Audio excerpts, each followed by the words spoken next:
सिंधी वाणी है। ये जो उसका ट्रांसलेशन है हिंदी में, बहुत ध्यान से समझेंगे तो सिंधी वाणी को सुनने में और डबल ताकत मिलती है।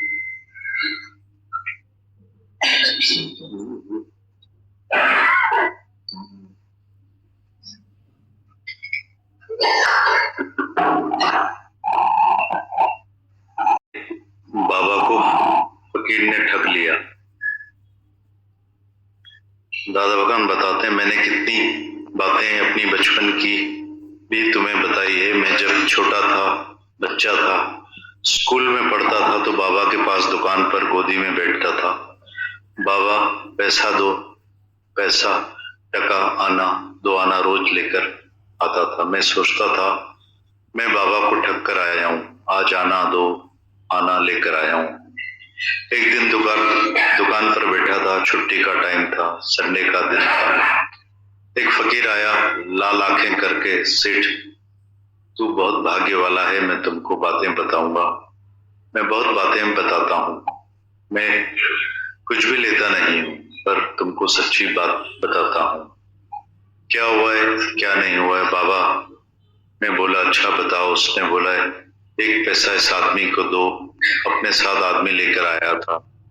एक पैसा इसको दो तो लोबान लेकर आए, मैं इधर जलाऊंगा तो भगवान मेरे घर में आकर बैठेगा, वो बात करेगा। उसने बोला लोबान वाले का दुकान कहाँ है? मैं नया आदमी हूँ, बाहर से आया हूँ। लोबान वाले का दुकान कहाँ है? हमारी दुकान पर जो लड़का बैठा था उसको बोला लोबान वाले का दुकान दिखाओ। लड़के से रास्ते में ही पूछता गया कि सेठ क्या करता है, ऐसा करता है ऐसा करता है, सब उसकी खबर सुनी। जब वापस आए लोबान लेकर तो लोबान जलाने लगा, तो अपने मुल्क की भाषा में बात कर रहा था। वो हमको समझ में नहीं आ रही थी, पर उसको बता रहा था सेठ को 5 बेटे हैं, 3 बेटियां हैं, विधवा हो गई है। वो थोड़े थोड़े में लोबान को ऊपर कर रहा था, बोल रहा था सेठ तुझे 5 बेटे हैं, बोलो सच है कि झूठ? बाबा ने बोला सच है। हम भी भाई बैठे थे आपस में, मेरे बड़े भाई दादा विशन दास बहुत होशियार थे, वो भी बोल रहे थे तो कोई भगवान आया, इसको कैसे खबर पड़ी भगवान है, लोबान जल रहा है तो इसमें से ज्ञान निकल रहा है, तो ये बोल रहा है 5 बच्चे हैं, 3 बेटियां हैं, विधवा हैं, ये तो सच्चे। फिर बोला तू कबूल कर कि तू कीर्तन का बहुत शौकीन है, 4 बार तू कुंभ का मेला देख कर आए हो, अभी भी तैयारी है, जाने वाले हो 2-3 दिन में।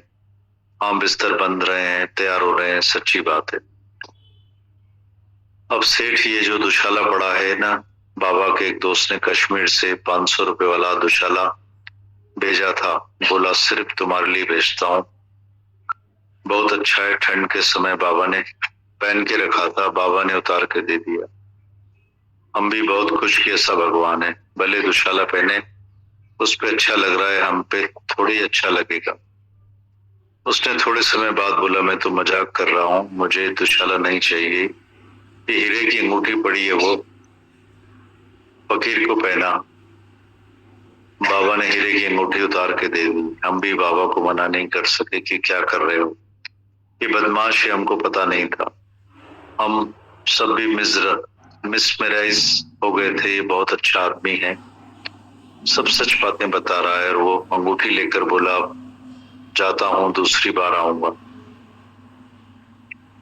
हम आपस में भाई बात करने लगे, बात सुन रहा था, हम बोल रहे थे ये तो पीर है, कौन सा पीर होता है? बाबा ने भी बोला, हमने बोला पीर यही होते हैं।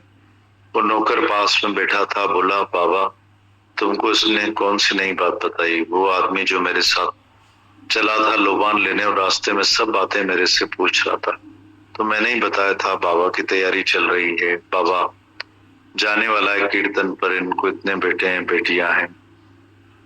जो मैंने बताया वही बता रहा था, कोई नई बातें थोड़ी बताई। मेरा जो बड़ा भाई था विशन दास बहुत गुस्से में आता था, वो किसको मार के खून कर देता था, ऐसा उसका गुस्सा था। हमारे सामने एक आदमी रहता था, उसको आवाज दी, अरे आसुदा बाहर तो आ, बाबा को ठग के गए, तू अंधा सोया पड़ा है।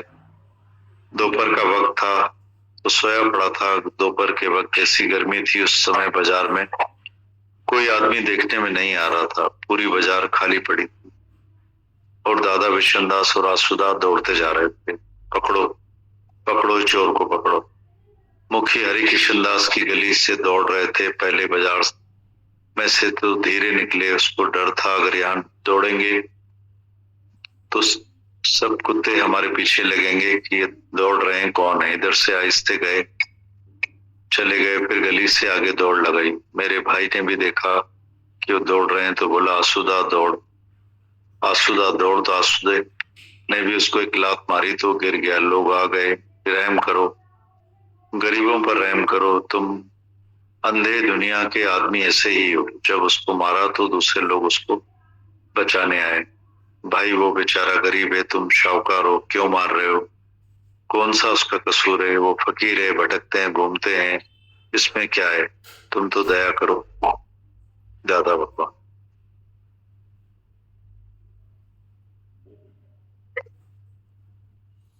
भगवान का मुख्याणी को वहम भरम से सुजाग करना।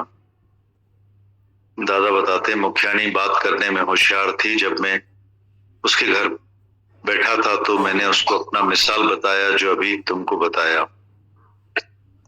उसको मिसाल बताया कि सुजाग रहना। 5-8 दिन के बाद जब घर जा रहा था तो उसकी बहू नीचे खड़ी थी।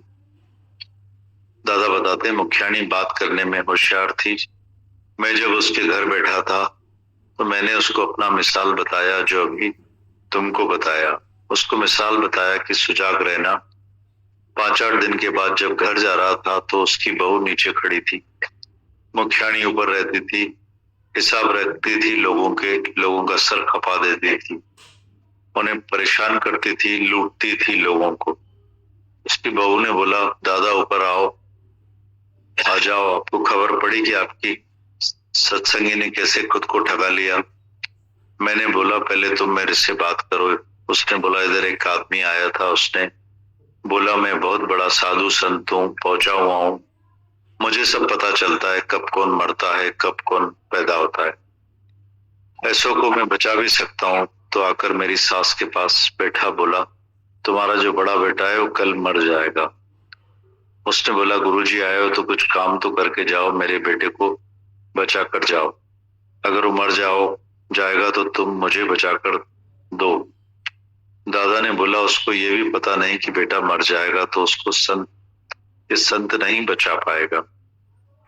भगवान जिसको मारेगा तो उसको कौन बचाएगा? मुख्याणी ने संत को बोला तू बचा सकेगा? वो बोला हाँ मैं बचाऊंगा। और जब पूजा पाठ होगी, बहुत बड़ी पूजा होगी, तो बोला ठीक है करो।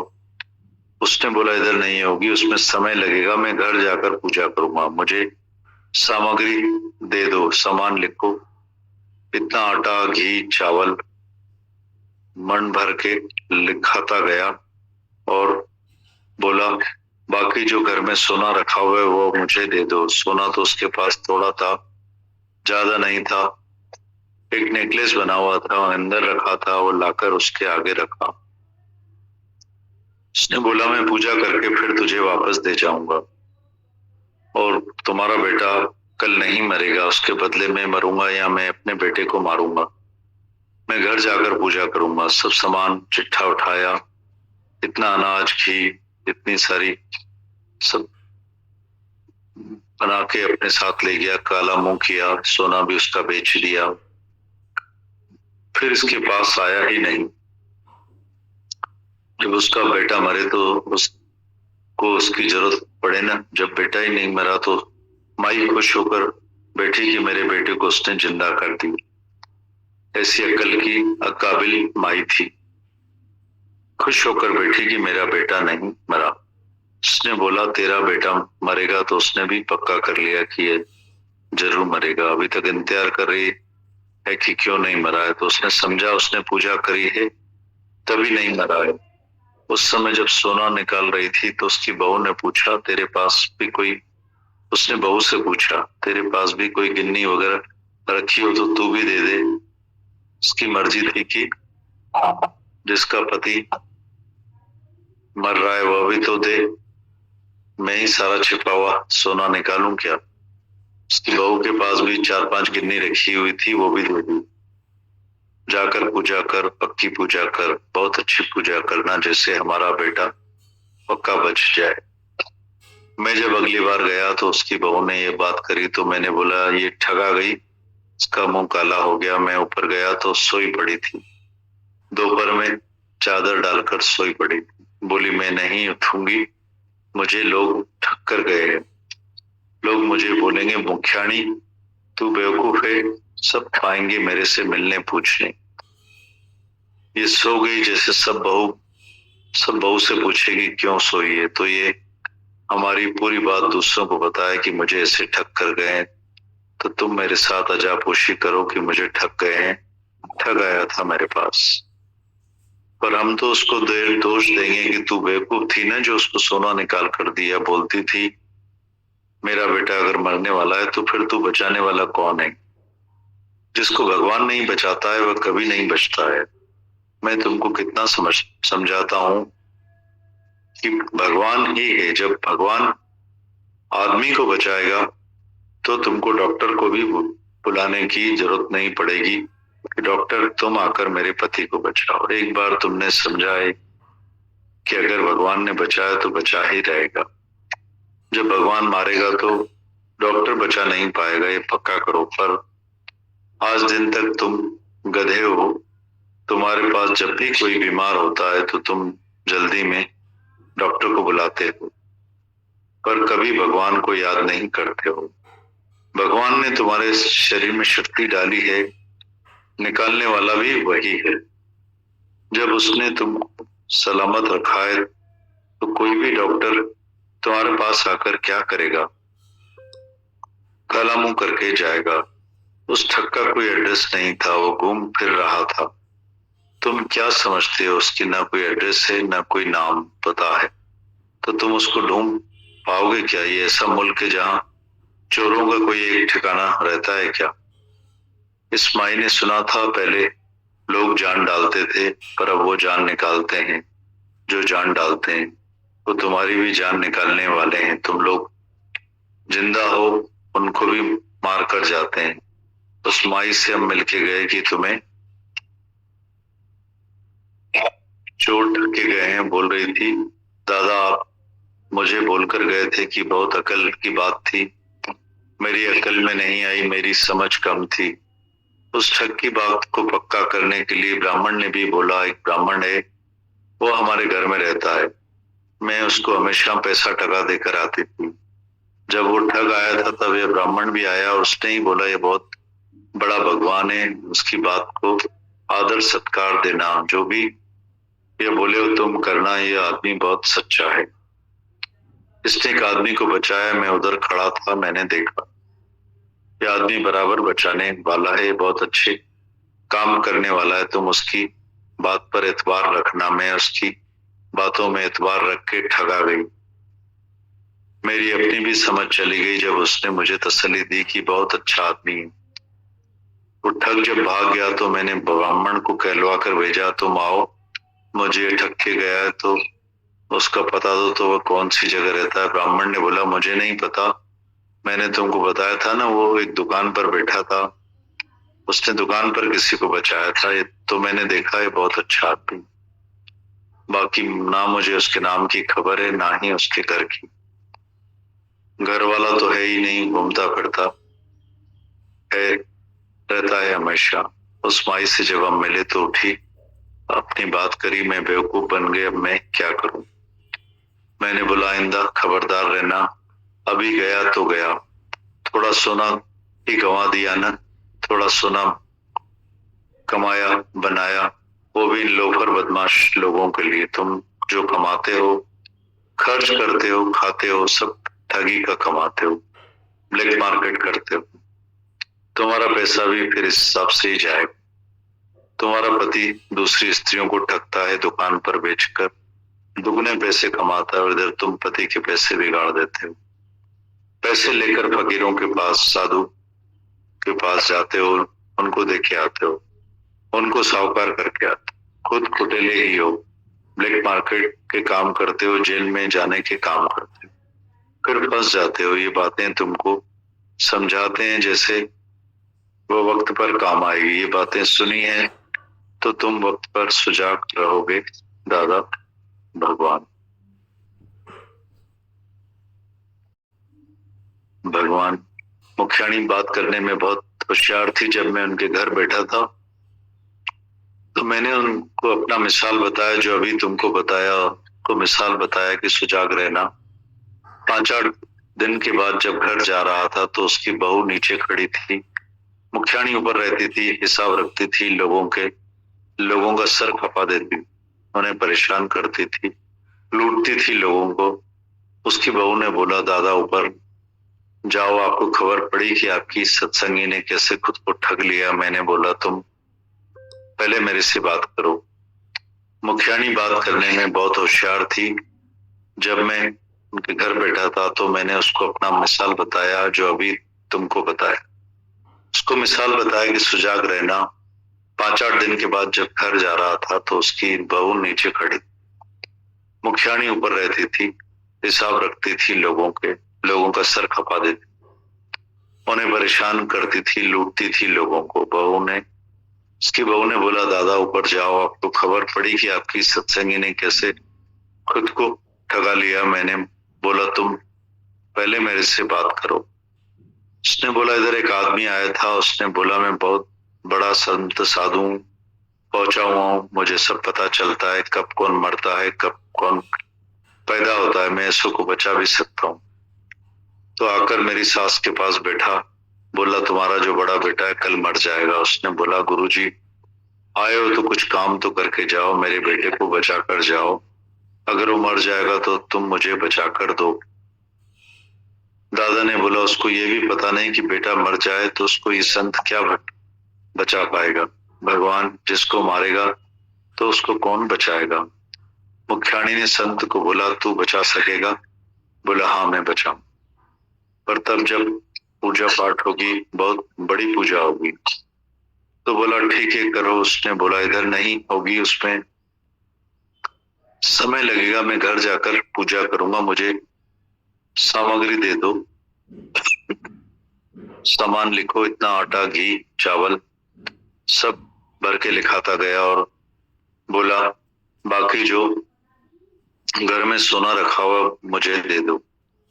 सोना तो उसके पास थोड़ा था, ज्यादा नहीं था, एक नेकलेस बना हुआ था, अंदर रखा हुआ था, लाकर उसके आगे रखा। उसने बोला, मैं पूजा करके फिर तुझे वापस दे जाऊंगा, और तुम्हारा बेटा कल नहीं मरेगा, उसके बदले मैं मरूंगा, या मैं अपने बेटे को मारूंगा। मैं घर पर जाकर पूजा करूंगा।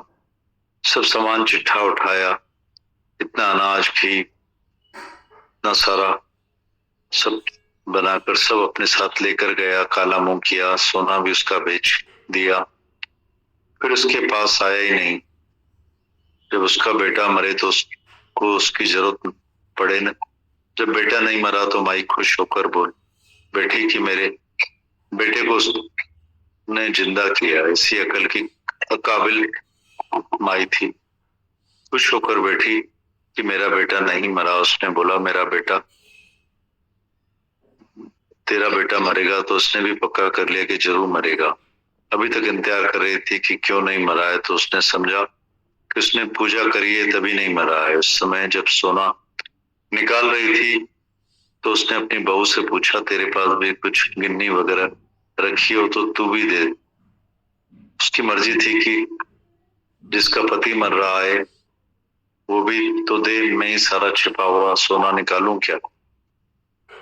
उसकी बहू के पास भी 4-5 गिन्नी रखी हुई थी तो वो भी दे दी। जाकर पूजा कर, पक्की पूजा करना, अच्छी पूजा करना, जैसे हमारा बेटा पक्का बच जाए। मैं जब अगली बार गया तो उसकी बहू ने बात करी तो मैंने बोला, ठगा गई, इसका मुंह काला हो गया। मैं ऊपर गया तो सोई पड़ी थी, दोपहर में चादर डालकर सोई पड़ी थी। बोली, मैं नहीं उठूंगी, मुझे लोग ठग कर गए हैं, लोग मुझे बोलेंगे कि मुखियाणी तू बेवकूफ है, सब आएंगे मेरे से मिलने पूछने, ये सो गई जैसे सब बहू से पूछे कि क्यों सोई है। तो ये हमारी पूरी बात दूसरों को बताए।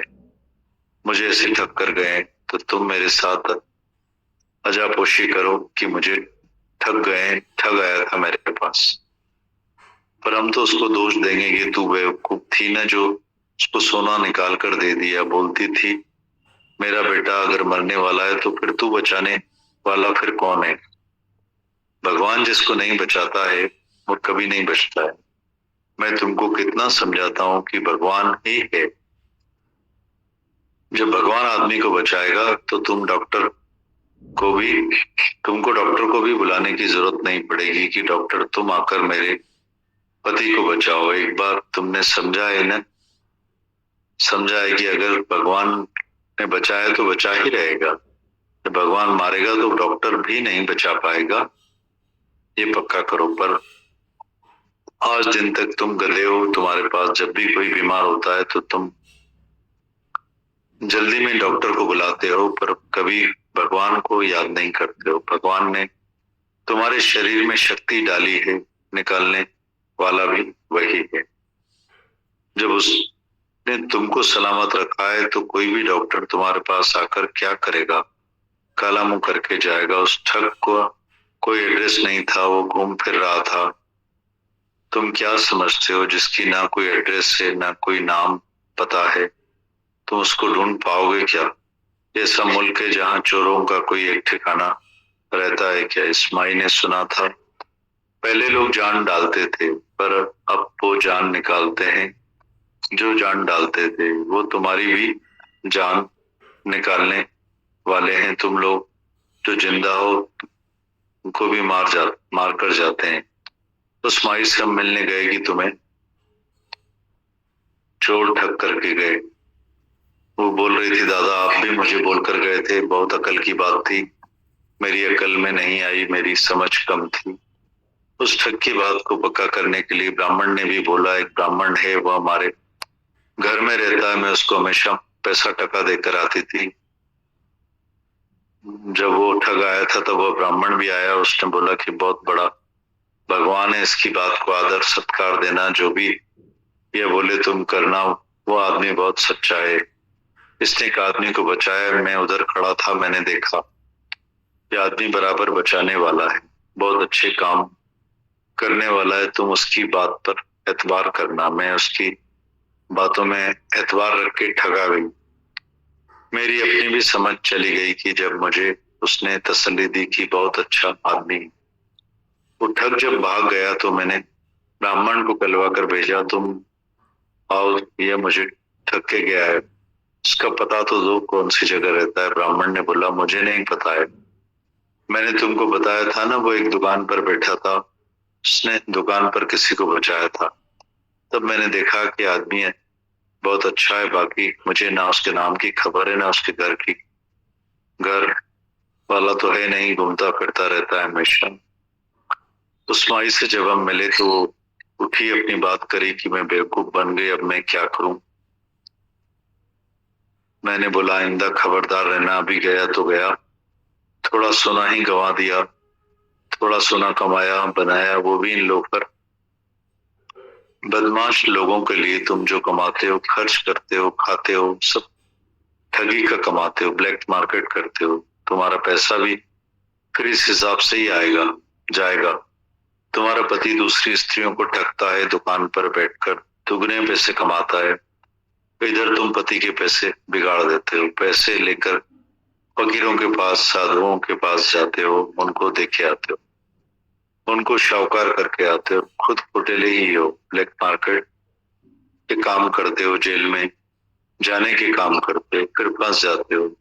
ये बातें तुमको समझाते हैं जैसे वह वक्त पर काम आएगी। ये बातें सुनी है तो तुम वक्त पर सुजाग रहोगे दादा।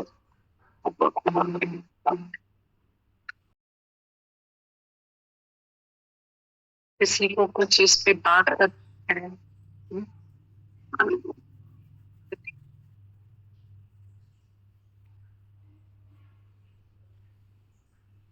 Oh my God. इतनी शुक्राने और डर की जरूरत है। तो पढ़ रहा था कभी कृष्ण भगवान की, कभी गीता की, गीता भगवान का पत्र। तो दो नहीं बनो, एक बनो। कभी वो कभी ये नहीं, एक बनो। माता भगवान थे, मेरे को चिल्लाया कि पागल हो गया है क्या, दीदी भगवान ने बचपन से पाला है देखो। दूसरी किताब पढ़ने लग गया। हाँ, भगवत गीता दीदी पढ़ रहा था, तो उस पे बोल रहा है कि मेरे को माता भगवान सपने में आए और मेरे को चिल्लाया कि दो दो नहीं बनो, एक बनो। पागल हो गया है क्या, दीदी भगवान ने बचपन से तेको पाला है, तूने क्या काला है। इसमें सब है, चिट्ठी में ऐसा बोल रहा है कि इन चिट्ठियों में सब लिखा है मैंने, ऐसे। हाँ, मैंने भेजी थी इसको एक दो चिट्ठियां, अब वो लिखता हूँ। हाँ, उसमें सब लिखा है ना, सब। दो पानी में ही गिर जाओगे, बिल्कुल। बीच में शुक्राने लिखता था कॉपी में, है ना, कॉपी में शुक्राने लिखता था। अंदर छुपाते हैं कि हम ऐसा कर रहे हैं। हाँ, ये बात बहुत इम्पोर्टेंट है। हमको चलते चलते इतने भरम आ जाते हैं। बहुत इम्पोर्टेंट बात उसने बच्चे ने कही कि हमको चलते चलते इतने भरम आ जाते हैं।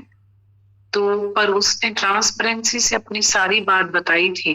तो बोल रहा है कि हम लोग अपना सच छिपाते हैं, बताते नहीं है, सच छिपाते हैं, उसका सॉल्यूशन भी नहीं निकल रहा है। ये बहुत शुक्राने शुक्राने लिखने लग गया। मैंने उसको बोला कि तुम डायरी और लेटर लेकर लिखो, तो जो शुक्राने तुम्हें लिखने की भी जरूरत नहीं पड़ेगी, गाने की भी नहीं पड़ेगी, कि शिकायत ही खत्म हो जाएगी, तो सहज ही दिल से शुक्राने निकलेंगे।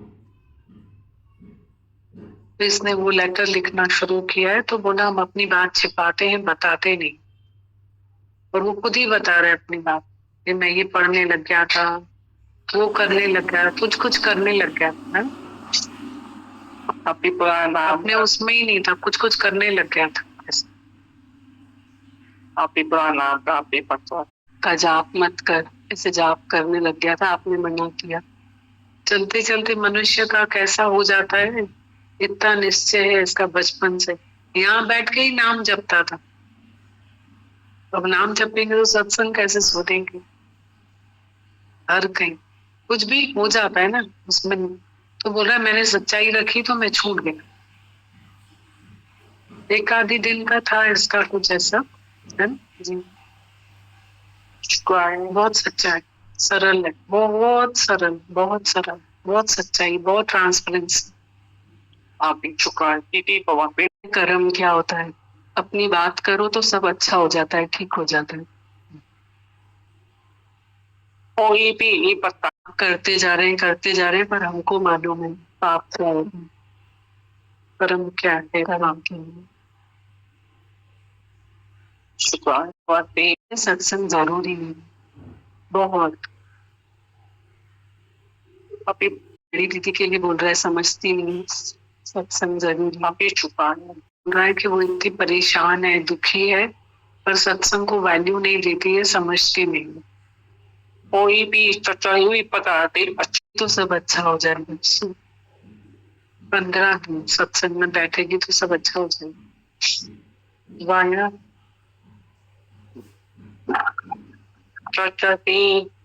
और होता है बहुत परेशान, अपने आप बदल जाता है। ने इतनी मेहनत करी है, शरीर बीमार है तो भी कितना खुश हमारे साथ बैठे हैं। इतने साल पैरों में तकलीफ, उसके बाद भी कितने खुश हैं। देखा माता भगवान, गीता भगवान को क्या चमक थी।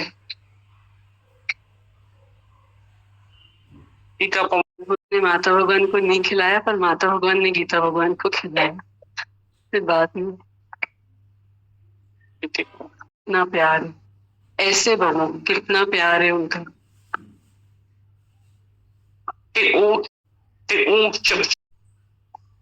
फोटो बस देखो और समझो कि क्या प्यार है। इतनी प्यार करते हैं, कितनी चमक है उनमें। कृष्ण भगवान बोल रहे, इतनी भक्ति भगवान।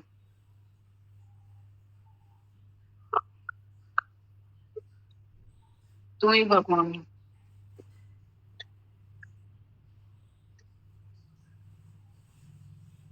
पाता हूँ, सुन नहीं पाता हूँ तो क्या है, और पैर सलामत बोल ही तू पाता है। हाँ? तू ही बोल पाता है।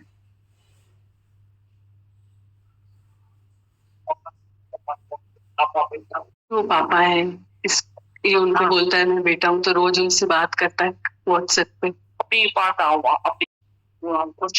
अब वो थोड़े खुश हुए, उनको फायदा हुआ है। नाम ऐसे रखा है पापा जी सत्संग फोन में। तो उनको मैं वीडियो कॉल करता हूँ, बहुत प्यार की जरूरत। अभी थोड़ा फायदा हुआ है। दादा भगवान ने बोला देखो स्त्री कोई होती है तो कैसे अपना हक प्यार ले लेती है, पुरुष इतना ले नहीं पाता है ना, संकोच में। और अपनी बात रख भी नहीं पाता, आउटलेट नहीं होता है। सब फर्क है ना उसमें, उसका तो बहुत बड़ा है।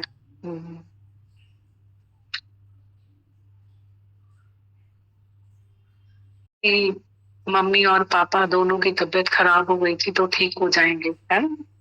भरम के कारण करने लग गए थे ना हम लोग। देखो भरम, इसमें भी भरम ही लिखा हुआ है ना, भरम कभी भी आ जाता है। अभी दादा भगवान ने लिखा है इसमें कि जो फर्स्ट उन्होंने अनुभव सुनाया, तो इसमें सबसे अच्छी बात लग रही थी कि जो फर्स्ट अनुभव सुना के मैं उनको उतरा था, आया था, और उसके बाद भी वो ठगा गए ऐसे। मतलब कितनी बड़ी बात है, भले हमें एक सुनाया या दो सुनाया अनुभव, पर हम अनुभव सुन के खुश हो जाते, पर हम कब ठगा जाते हैं हमें पता नहीं चलता है। तो यही बात लिखी कि मैं उसको ये पहला वाला अनुभव जो तुम्हें सुनाया, वो मैं उस मुख्याणी को सुना के आया था। बहुत अंदर है ना हमारी, जहाँ इच्छा है, वासना है, तृष्णा है, वहाँ बहुत भरम में आ जाते हैं हम लोग।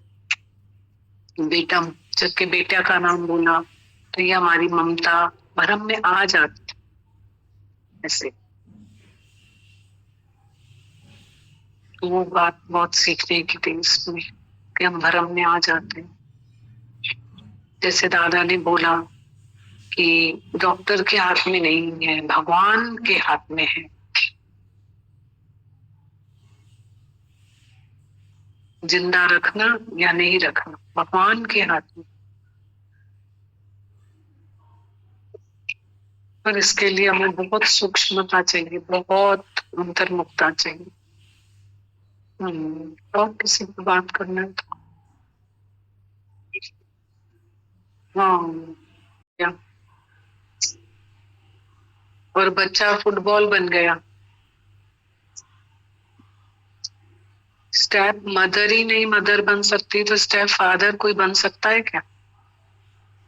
स्टेप मदर ही मदर नहीं बनती है तो मदर तो माँ का तो हृदय फिर भी वो रहता है। इस सच में दादा भगवान की जिंदगी कौन से रसों के पीछे, हम अपनी जिंदगी एक रस के पीछे दूसरे बच्चों की जिंदगी खराब कर रहे हैं।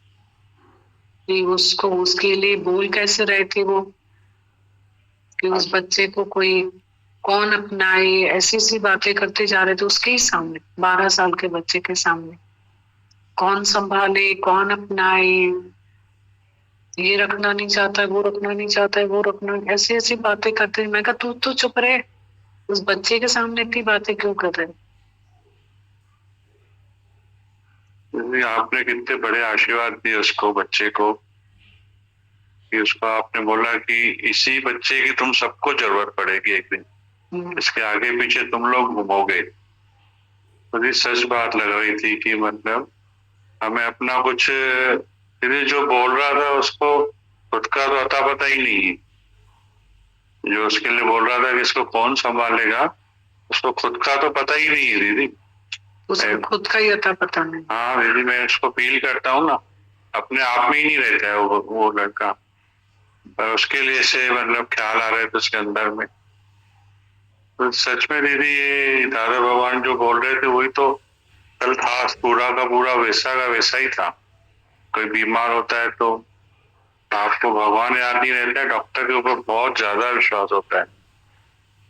तो दीदी सच में यहाँ पे जैसे आपने बोला इसको सब प्यार करो दीदी, वैसे सब आ गए, एक एक जना दीदी उसको ऐसे प्यार कर रहा था लाडले बच्चे की तरह। मुझे तो लग रहा था कल उसका भविष्य ही बन गया, बनेगा नहीं दीदी, कल उसका भविष्य सेट हो गया दीदी, ऐसा फील किया मैंने दीदी। यही है दीदी, धरती का चमत्कार लग रहा था, गुरु का और धरती का दीदी। सच में दीदी हमें भगवान के ऊपर पूरा पूरा भरोसा, सच में मुझे दीदी, मैं भी सीखा दीदी। हम भी तो दीदी हिल जाते हैं ना, कभी कभी लकीर तो आ जाती है ना दीदी, ऐसे दीदी पूरा भगवान में विश्वास रखना चाहिए दीदी। दीदी गीता भगवान की मतलब सुनना है, कितना भी दम लगे अपने भगवान को मत भूलो, कितना भी दम लगे दम लगा के उठो वहां से अपने भगवान। तो दीदी सच बात है दीदी, फ्री हो जाते हैं दीदी हम लोग, इजी हो जाते हैं। तो ये काम दीदी गुरु ही कर रहा है दीदी। शुक्रान है दीदी, बहुत सीखने को मिलता है दीदी धरती पर, गुरु बहुत सिखाता है दीदी, बहुत सिखाता है दीदी। फिर दीदी हमको मतलब ऐसा करके हमारे ही विश्वास को पक्का करता है। उसका विश्वास पक्का नहीं हुआ, हमारा ही हो गया दीदी और पक्का। शुक्रान है दीदी, बहुत शुक्रान।